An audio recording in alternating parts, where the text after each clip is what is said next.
Okay, let's unpack this.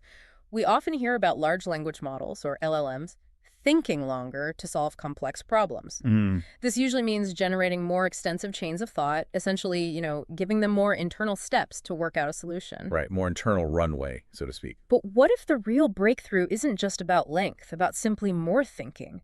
What if it's about thinking smarter by actively engaging with the world, like a human using a calculator, or even better, writing code to solve a tough math problem? That's precisely the paradigm shift we're diving into today. Yeah. Yeah.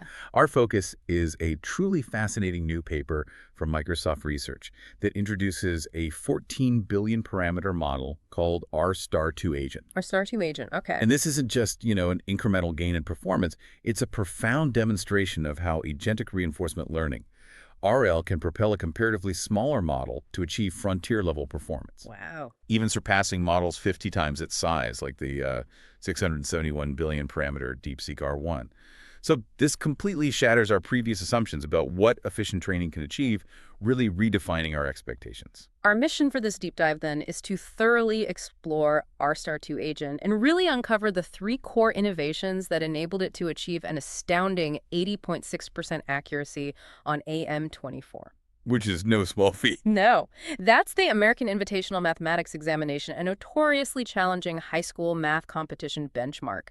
And what truly caught my eye is that it did all of this in just 510 RL training steps. Just 510s. Completed within a single week, running on 64 AMD MI300X GPUs.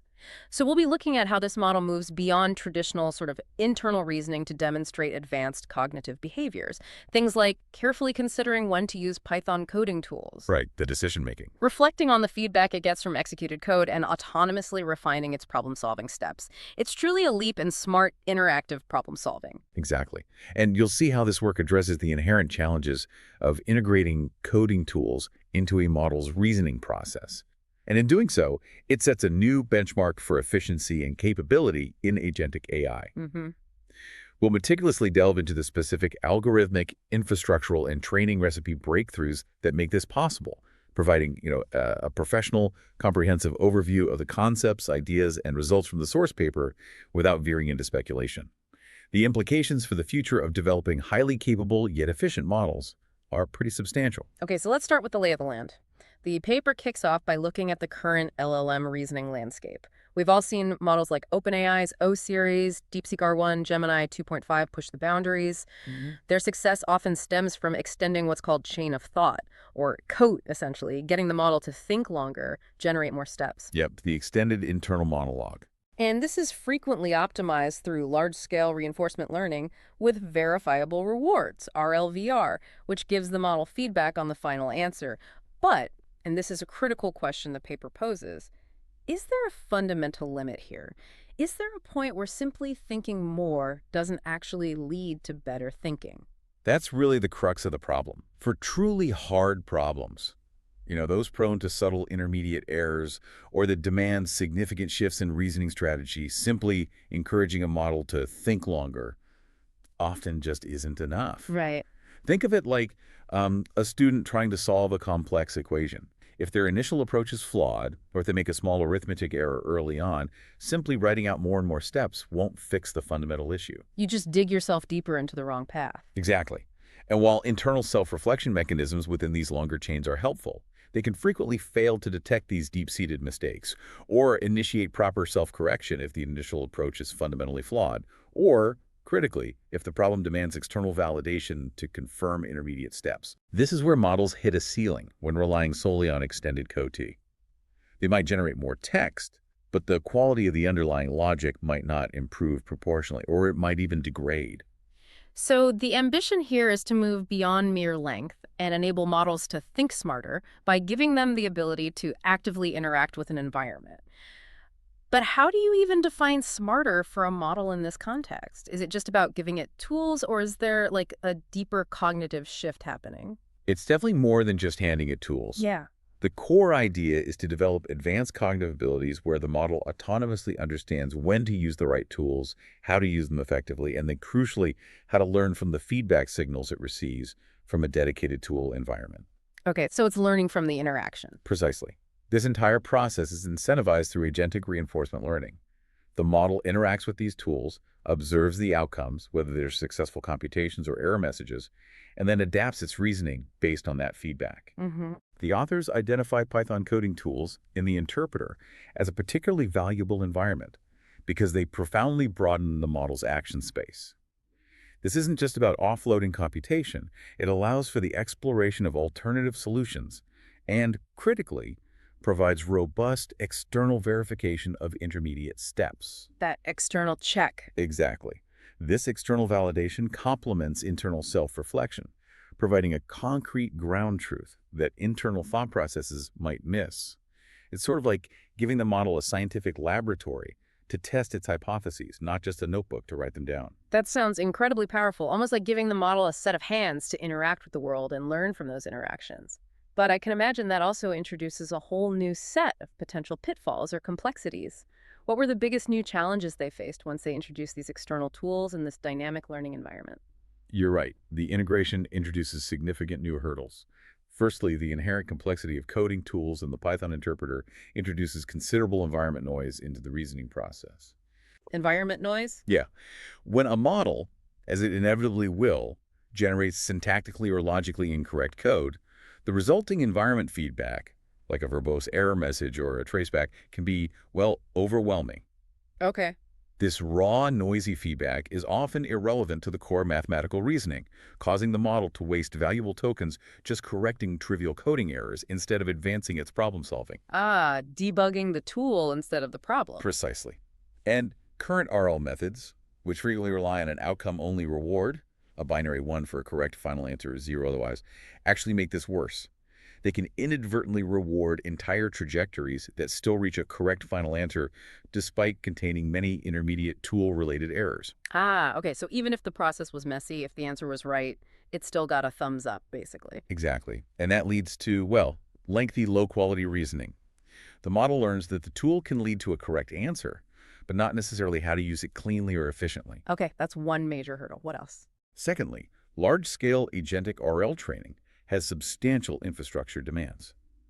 Imagine a single training batch that might require tens of thousands of concurrent tool calls. Tens of thousands, wow. Yeah, this makes it incredibly challenging to build a reliable and responsive code execution environment that won't become a bottleneck, stalling the entire process. Furthermore, these interactive agentic rollouts where the model generates text, then waits for tool execution, then generates more text in multiple turns. They amplify the inefficiencies commonly found in standard RL systems. How so? Well, traditional static allocation of rollouts across GPUs, for example, becomes highly problematic when these rollouts vary wildly in length and the number of tool interactions they require.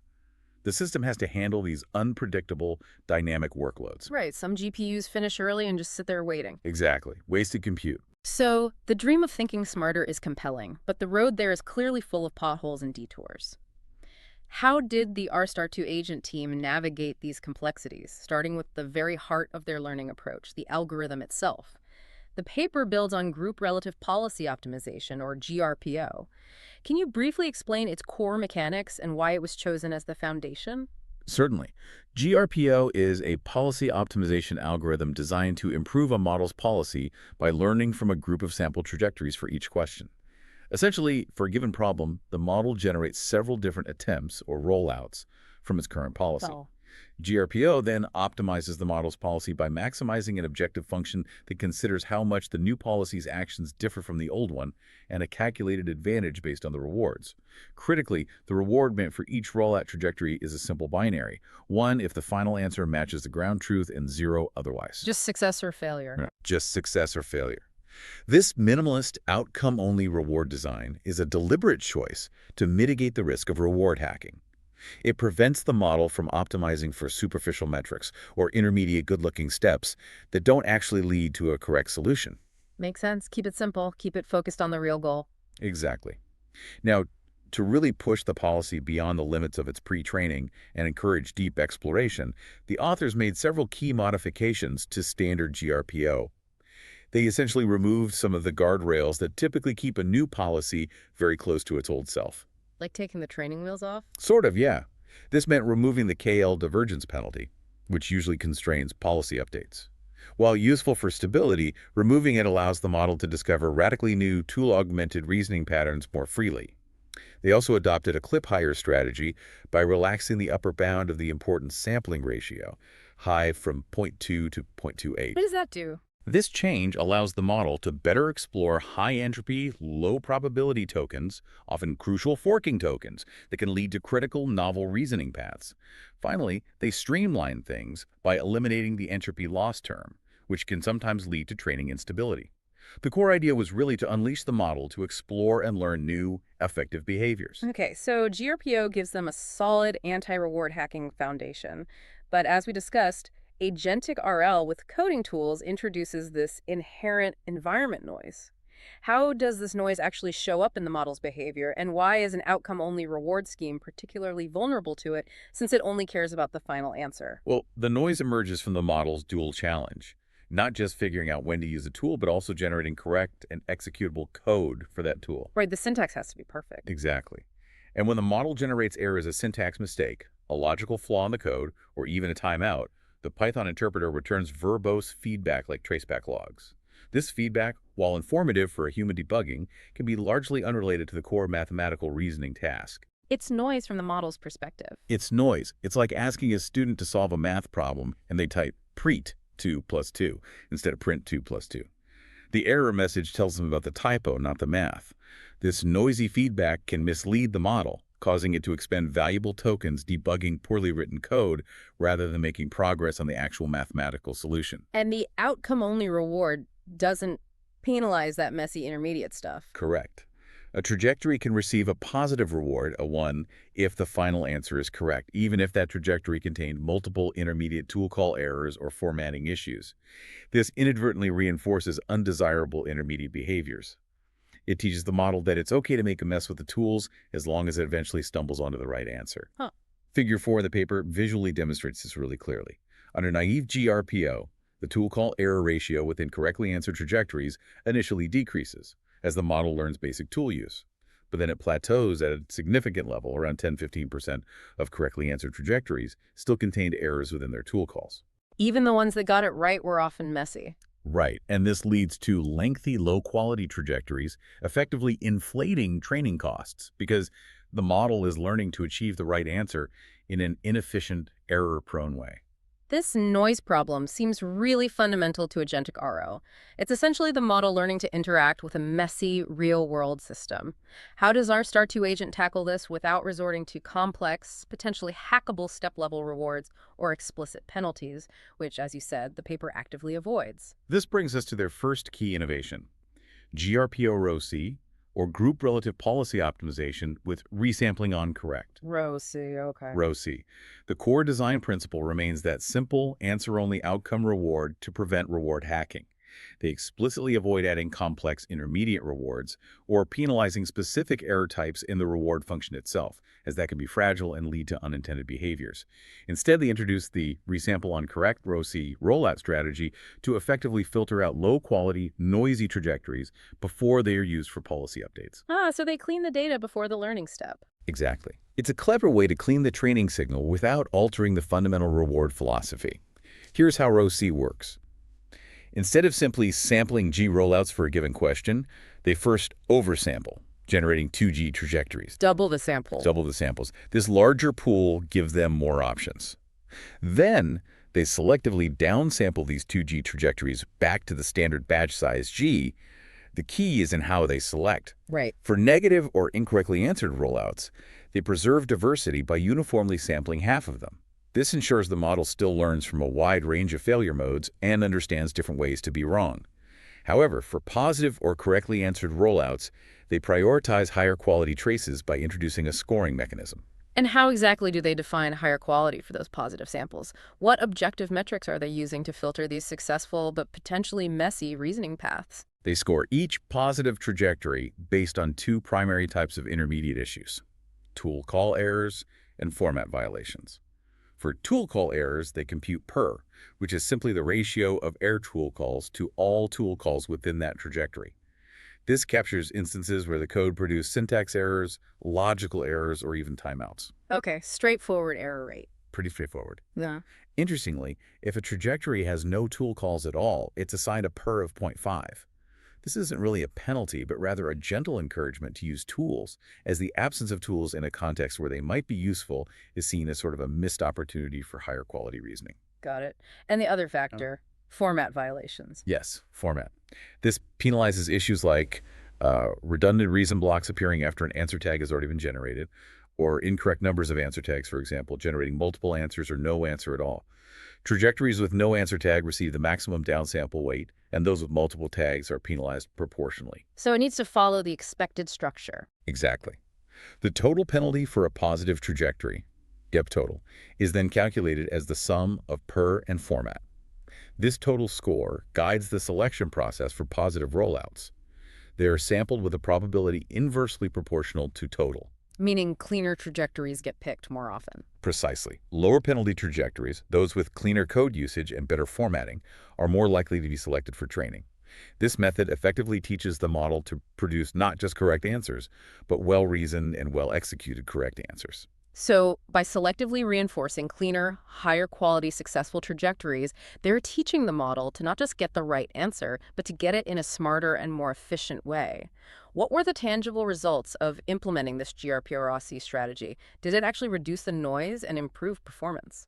The results are quite compelling and visually evident in the paper. As Figure 4 vividly demonstrates, under GRPROC, the tool call error ratio within positively rewarded trajectories significantly decreases over training steps for both the Qwen 314B base and Qwen 2.532B instruct models. This is a stark contrast to the plateau observed with naive GRPO, where the error rate stabilized at a high level. Remember that 10–15%? Right, it flattened out. Yeah.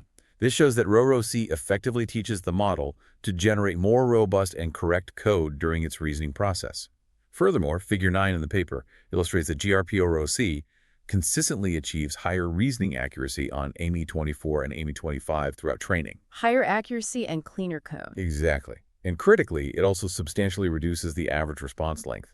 This indicates that the model learns to use coding tools more proficiently and reason more efficiently, leading to both stronger capabilities and lower training costs. This is a clear demonstration of how models can actively adapt and learn from their external environment to produce not just correct, but smarter and more concise solutions. It's really a testament to the agentic learning paradigm. Okay, beyond the algorithmic innovations with GRPROC, the paper points to significant infrastructure challenges in scaling agentic RL. The algorithm is refined, great. But building this kind of smart agent also means letting it interact with the outside world, specifically by running code. Thousands of concurrent tool calls per batch, that sounds like a perfect storm for a system meltdown. Were they essentially building a super secure, lightning-fast sandbox for the model to play in? And how did they prevent this from becoming the ultimate bottleneck? You've hit on a critical point. A naive approach of executing Python code directly on local CPUs would indeed overwhelm resources, leave GPUs idle waiting, and introduce serious safety risks from unpredictable LLM-generated code. Right, you don't want the model running arbitrary code unsafely. Absolutely not. So their solution is a dedicated, isolated code environment service, meticulously designed for scalability and reliability. Think of it as exactly that super secure, lightning-fast sandbox you mentioned. This service is distributed across the CPU cores of their 64 AMD MI300X GPU training cluster. A master node manages a centralized task queue, with 32 send workers continuously pulling that queue, batching up to 64 tool calls at a time and dispatching them efficiently. Each worker node, in turn, runs a lightweight task scheduler and a pool of 20–24 execution workers to perform the actual, isolated code execution. 124 workers per node. That's massive parallelism. It is. This parallelized and distributed architecture ensures the execution environment is both robust and highly responsive. Figure 6 in the paper showcases its impressive effectiveness, even at peak loads of up to 45,000 tool calls per training step. 45,000. Yes, 45,000 concurrent calls. This service maintains an impressively low average latency of just 0.3 seconds from call dispatch to response. Incredible. This high throughput and low latency are absolutely critical to prevent the tool environment from becoming a bottleneck in large-scale training. Without this, the entire RL process would just grind to a halt, waiting for code execution, rendering algorithmic improvements kind of moot. And they also offloaded other tasks to this environment service, right? It seems they really thought about where CPU-intensive work could hold things up beyond just the code execution itself. Yes, precisely. They found that rule-based answer correctness verification, like using their math verifier for complex or, edge case mathematical answers, could occasionally be very slow. Running these verifications directly in the main training loop would block rollouts and cause GPUs to sit idle. Another potential bottleneck. Exactly. So by offloading these CPU-intensive verifications to the environment service, they allow them to run asynchronously, further preventing GPU idle time and maintaining training fluidity. This holistic approach to managing all the computational demands is really a hallmark of efficient, large-scale RL systems, considering all potential bottlenecks, not just the obvious ones. So they built this incredible, robust environment for tool calls. But even with that in place, the unpredictable nature of how models think when using tools can create other kinds of chaos. You mentioned the varying rollout lengths earlier. What was the next major bottleneck they identified once the tools were working, especially with these highly imbalanced multi-turn rollouts? You're right. Even with a robust tool environment, the dynamic nature of agentic reasoning introduced a new layer of inefficiency. In a statically allocated system, which is common in earlier RL setups, GPUs are evenly assigned a fixed number of rollouts at the start of a batch. Okay. However, multi-turn rollouts in agentic RL vary wildly in the number of turns, the token lengths generated per turn, the number of tool calls, how long those calls take. It's very unpredictable. This creates significant workload imbalances across GPUs. Right, the slowest worker problem again. Exactly. Shorter rollouts on one GPU would have to wait for the longest one to complete within each turn across all GPUs, leading to substantial GPU idle time, sometimes repeatedly across multiple turns. It's like a production line where everyone has to wait for the slowest worker before starting the next step, over and over. Very inefficient. Extremely. Furthermore, static allocation can lead to KV cache overflow in inference engines like SGLang. The KV cache is where the model stores past activations to speed up future token generation. If a GPU's KD cache capacity is exceeded because a rollout generates more tokens than anticipated, SGLang might be forced to evict half of the in-progress rollouts, even if partial computation is already done. Oh, so you lose work. You lose work. This forces recomputation later, wasting significant resources. Figure 7, in its upper part, illustrates this problem vividly, showing GPUs sitting idle while others are overloaded or forced to recompute. It was a serious efficiency drain. So this dynamic scheduler sounds like the ultimate air traffic controller for GPUs, making sure no one's idling while others are swamped. I can only imagine the headaches they must have had before they cracked that nut. How exactly did they design this dynamic system to overcome these imbalances? It really is like an air traffic controller, and it significantly improved throughput. Their solution is a dynamic, load-balanced rollout scheduler, depicted nicely in Figure 7, bottom panel.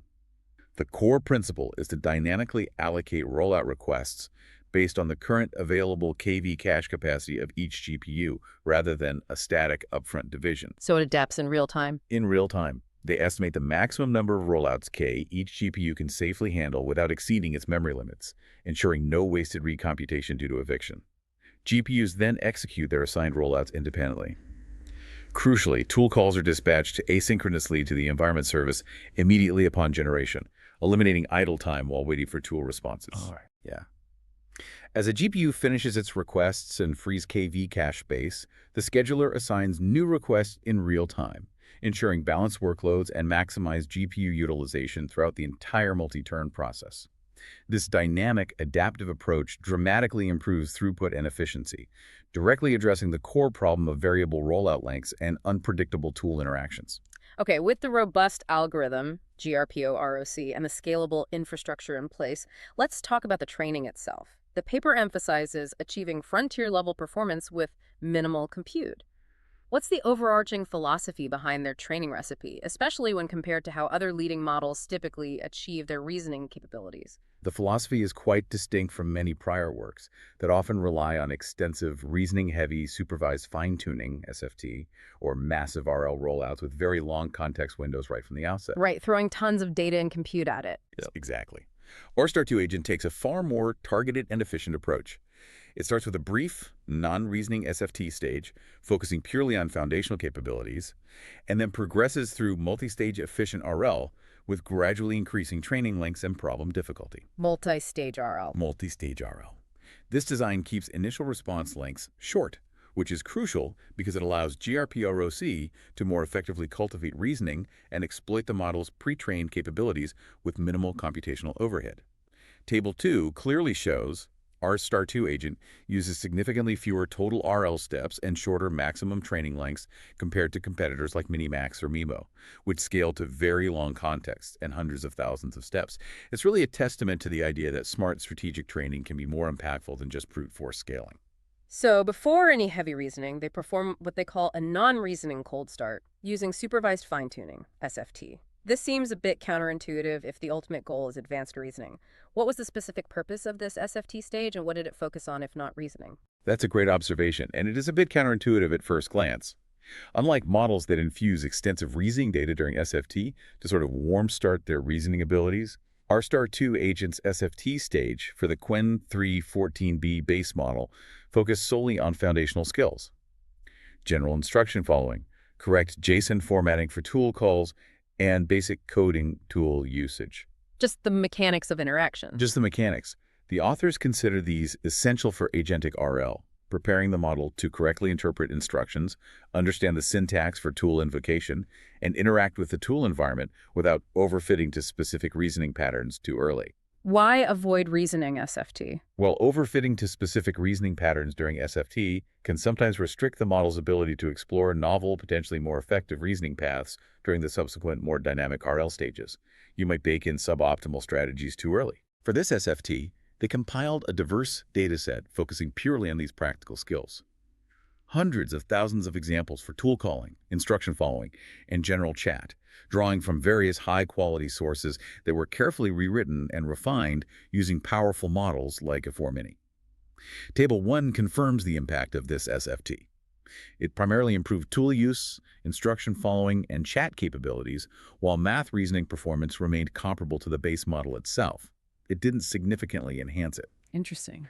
This minimal, focused approach allowed the RL stages to truly drive the advanced reasoning improvements, building on a solid but flexible foundation. For the RL training itself, careful data curation seems absolutely critical, especially with such a focused approach. What rules guided their selection of math problems, and why the strict integer-only requirement for the answers? That seems like a very specific constraint. It is a specific constraint, but a highly practical one for reliable RL supervision. They followed two strict rules. First, the problems had to be high quality, challenging, and have correctly labeled final answers. This ensures that the ground truth for rewards is accurate and unambiguous. Makes sense. Second, and crucially, all answers had to be integers. The integer-only requirement addresses a fundamental difficulty. Verifying equivalence between different algebraic expressions is notoriously hard for rule-based verifiers. Ah, right. Is x plus y2 the same as by2 plus 2 by psi plus y2? Hard for a program to tell sometimes. Exactly. A verifier might struggle to programmatically recognize that those represent the same solution if the internal representation differs. This ambiguity could lead to incorrect rewards, where a perfectly correct rollout is misclassified as incorrect. By focusing on integer answers, they ensured absolutely reliable supervision, allowing for precise O1 reward assignment without any verification headaches. Practicality over generality for the reward signal. Precisely. They started with a massive pool of over 100,000 candidate problems from various sources, specialized math data sets like DAPO, the Art of Problem Solving AOPS forums, via Open Math Reasoning, challenging problems from Project Euler. A good mix. A very good mix. But the crucial part was the meticulous cleaning process. Filter it down to a final set of 42,000 high-quality, verifiable problem answer pairs. This involved using another powerful model, Qwen 332B, to generate multiple responses per problem and retain only those with integer answers that consistently matched the original labeled answer. They also removed unverifiable or overly complex answers and, for Project Euler problems, filtered out excessively large numerical answers that could cause their verifiers to time out. So a lot of careful pruning to get a clean data set. A huge amount. This meticulous curation ensured a clean, unambiguous dataset, which is vital for effective RL training. Now let's look at the core of the RL training process, that multi-stage strategy you mentioned, progressively increasing difficulty and response length. This seems to be a key part of their minimal compute targeted training philosophy. Can you walk us through these stages and how they contribute to the model's overall performance? Absolutely. They employed GRPROC with a learning rate of 1 ESA 6 and a batch size of 512 prompts. For each prompt, they oversampled 32 rollouts and then carefully selected 16 using the EuroC strategy. The multi-stage approach is crucial because, unlike others that scale to very long context from the start, this began with shorter maximum response lengths and gradually increased them alongside problem difficulty to build capabilities efficiently. Stage 1. Stage 1. Concise training at 8K response length. They initiated training with the full 42,000 curated problems using an 8K token maximum response length.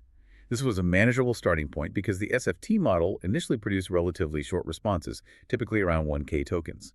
As shown in Figure 8C, the average response length increased during this stage, stabilizing at approximately 4K tokens. So it learned to use more tokens, but stayed well under the limit. Right, and despite clipping ratios temporarily exceeding 10%, meaning some rollouts were cut off due to length, the model self-adjusted, becoming more concise and efficient. This stage yielded substantial gains.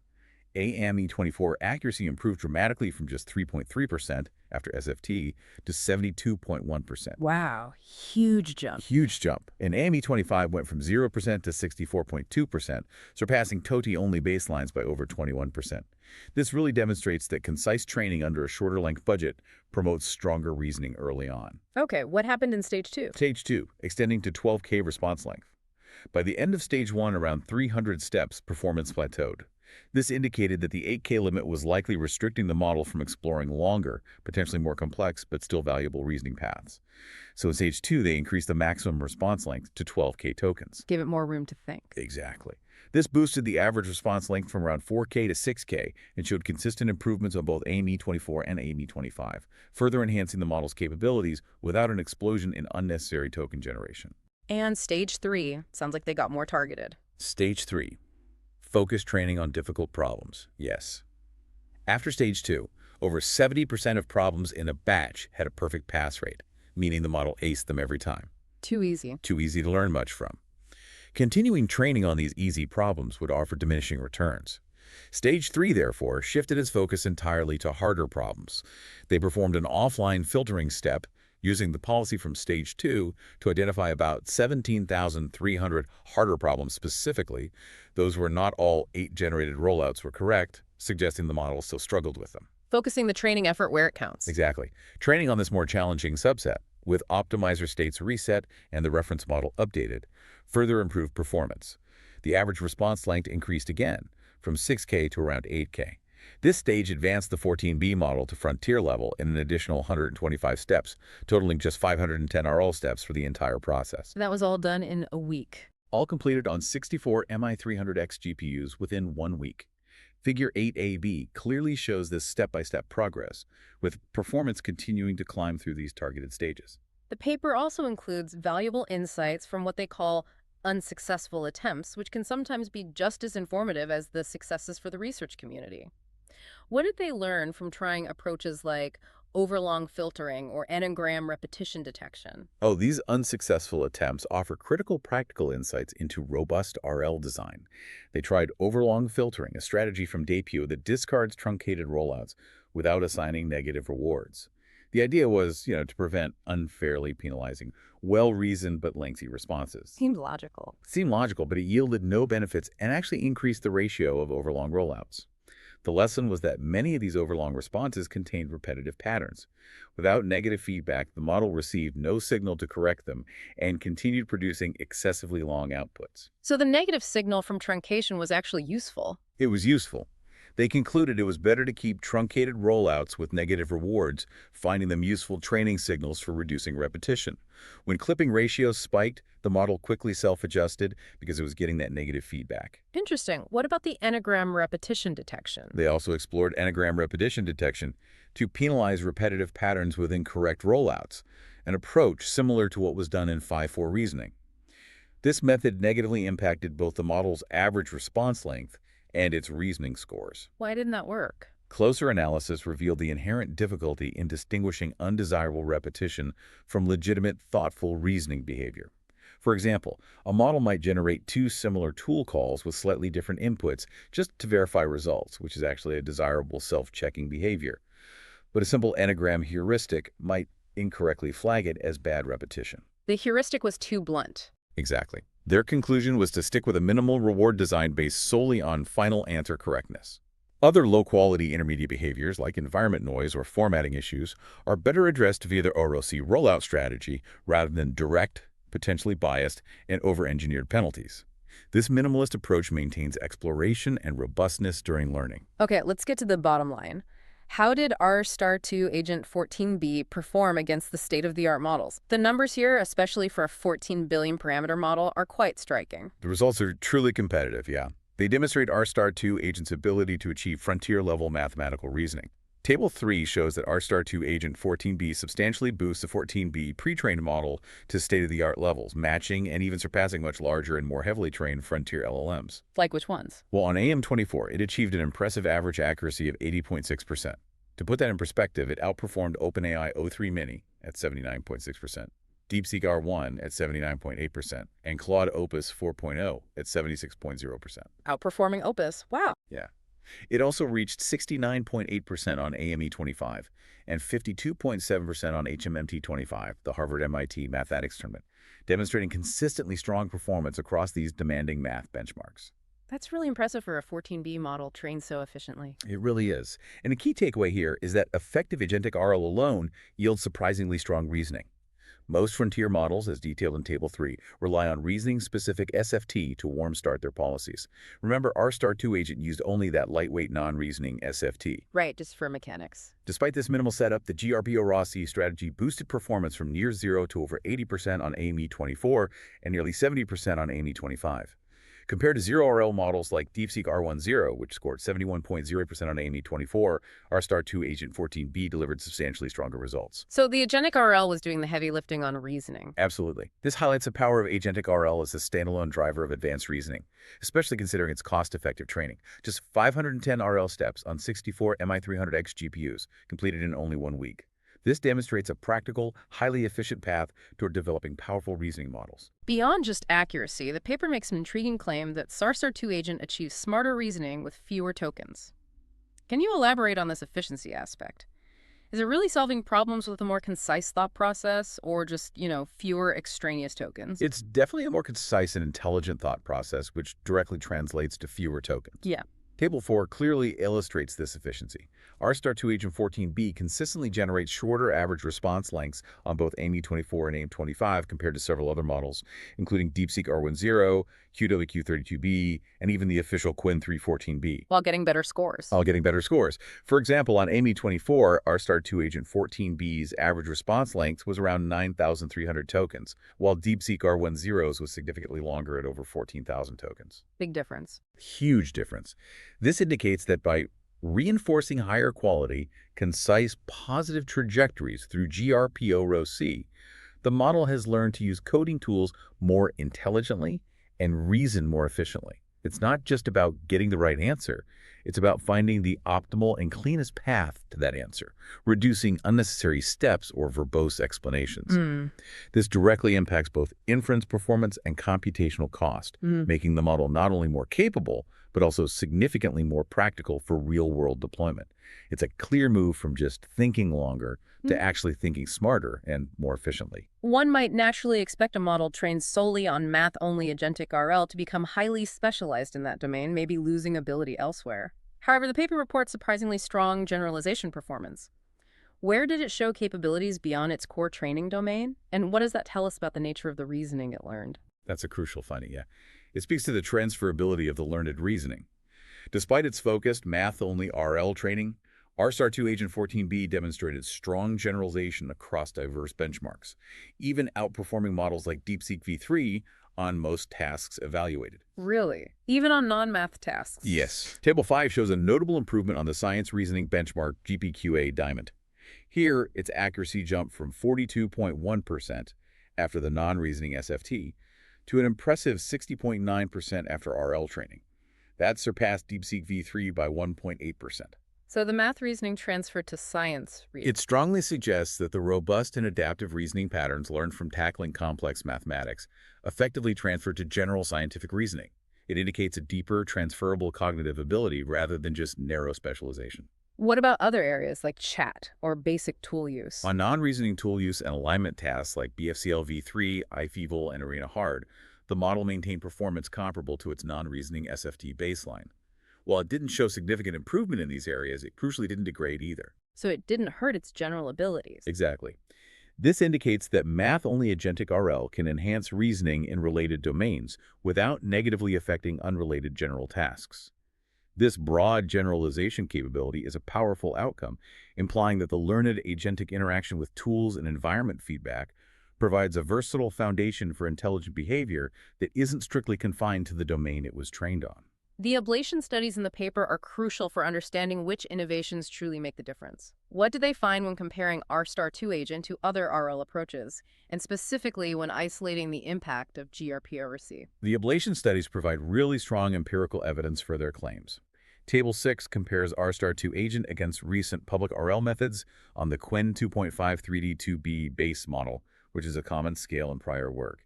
It consistently showed that agentic RL with coding tools, in general, outperforms pure chain-of-thought, QT-based methods, often with fewer training steps. Okay, agentic RL beats COT-RL. Generally, yes, for these complex reasoning tasks. More importantly, rStar2 agent exhibited clear superiority over other agentic RL methods like retool.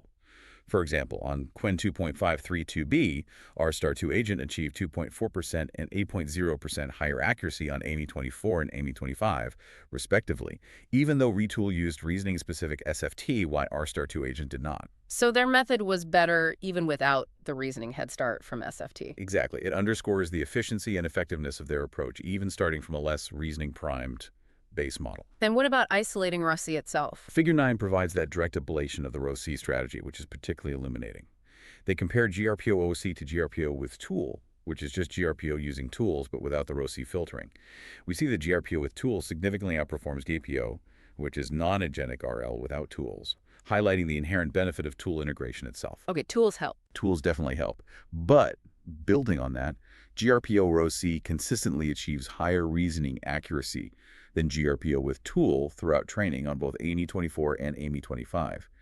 Additionally, it substantially reduces the average training response length. So rSC makes it more accurate and more efficient. Precisely. This confirms that GRPO-ROC directly addresses the problem of environment noise and low-quality rollouts by effectively prioritizing and reinforcing cleaner, higher-quality positive rollouts. This boosts both reasoning accuracy and training efficiency, validating the core algorithmic innovation. An interesting discussion point in the paper revolves around an observed upper limit to RL improved reasoning for their 14B model. This is a fascinating finding given the constant drive for more in AI. What did they discover, and what are their hypotheses about this performance ceiling? This was one of the most intriguing, almost humbling findings for the research community, I think. After stage 3, the model hit an undeniable wall. Around step 510, its performance peaked, and then, despite all their efforts to push it further, trying different sampling temperatures, extending response length, scaling tool interactions, resetting optimizer states, it actually started to degrade. Not just plateau, but actually get worse.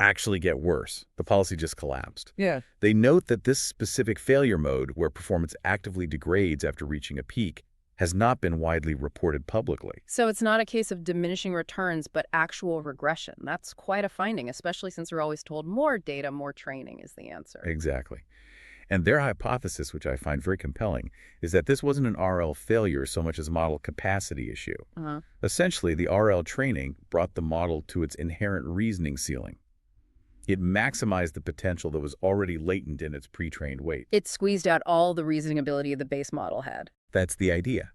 It couldn't fundamentally teach it new, deeper reasoning capabilities it didn't already possess if those capabilities weren't somehow latent in the pre-trained weights to begin with. If that's true, then the game shifts.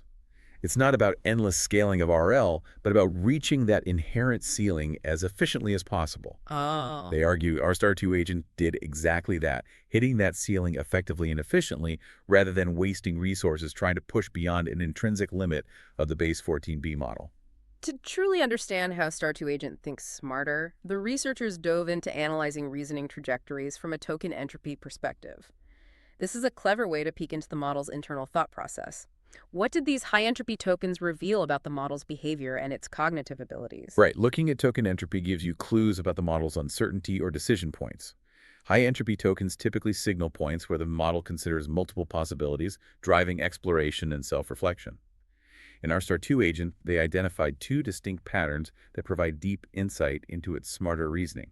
Okay, what's the first pattern? The first pattern involves forking tokens, which are also seen in Kugi-based RL approaches. These are tokens, maybe phrases like "but before" or "double check," that introduce uncertainty and trigger the model to self-reflect and verify intermediate steps. This often leads it to choose to rerun or reevaluate a calculation or approach. Agentic RL critically preserves and even enhances these tokens, increasing the likelihood of error correction and successful solution discovery. You can see examples in figures 10 and 11 of the paper. So standard self-reflection, but maybe amplified by the agentic setup. And what about the second pattern you mentioned, the one unique to agentic reasoning? This is where it gets really interesting and profoundly differentiates rStar2 agent from purely internal reasoning. Agentic RL introduces new explorations in the form of reflection tokens generated specifically in response to tool call feedback from the environment. Reflection on external feedback. Exactly. When the model receives an execution result from its code interpreter, whether it's a correct answer or an error, it produces sequences of high-entropy tokens to analyze and interpret that feedback.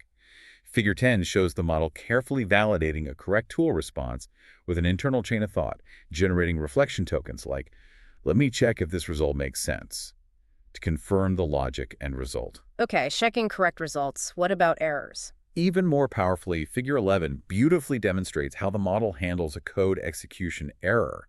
Upon receiving a traceback, it doesn't just give up or blindly try again.